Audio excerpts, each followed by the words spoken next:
Hi friends, அஸ்ஸலாமு அலைக்கும். இன்றைக்கி டெலிஷியஸ் ஃபுட்ஸில் ஒரு சூப்பரான அசோகா ரெசிபி செய்யலாம். ஒரு குக்கர் வச்சு அதில் ஒரு கப்பு பாசிப்பருப்பு சேர்த்து நல்லா வாசனை வர அளவுக்கு வறுத்து எடுத்துக்கலாம். நல்லா அது வாசனை வந்ததுக்கப்புறம் 1க்கு 2 அளவில் தண்ணி சேர்த்து 3 விசில் விட்டு வச்சுக்கலாம். நெக்ஸ்ட்டு ஒரு மிக்ஸி ஜாரில் 10 ஏலக்காய், ஒரு கரண்டி சீனி போட்டு பொடி பண்ணி வச்சுக்கலாம். இப்போ பாசிப்பருப்பு நல்லா மசிஞ்சு வெந்துருச்சு. இப்போ செய்ய ஆரம்பிச்சிடலாம். ஒரு கடாய் வச்சு அதில் 1/2 லிட்ரு எண்ணெய் சேர்த்துக்கிறேன்.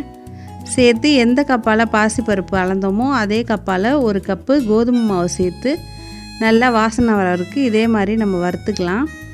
நெக்ஸ்ட்டு இதுக்கப்புறம் கைவிடாமல் நீங்கள் கிண்ட ஆரம்பிக்கணும். பாசிப்பருப்பு வேக வச்சதை சேர்த்து அதையும் நல்லா கைவிடாமல் வேக வைக்கணும். நெக்ஸ்ட்டு ஃபுட் கலர் ஆட் பண்ணிக்கலாம். ஆட் பண்ணி நல்லா அதையும் மிக்ஸ் பண்ணிவிட்டு நம்ம பொடிச்சு வச்ச ஏலக்காவும் சீனியும் கொட்டி மிக்ஸ் பண்ணிக்கலாம். 1 கப்பு சீனி சேர்த்துக்கிறேன். சேர்த்து அதையும் நல்லா மிக்ஸ் பண்ணி 50 கிராம் நெய் உருக்கி அதையும் ஊற்றிக்கிறேன்.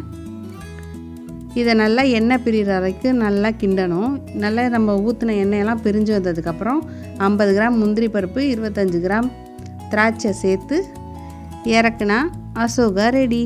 பிடிச்சிருந்தால் லைக் பண்ணுங்கள், ஷேர் பண்ணுங்கள். தேங்க்ஸ் ஃபார் வாட்சிங். அஸ்ஸலாமு அலைக்கும்.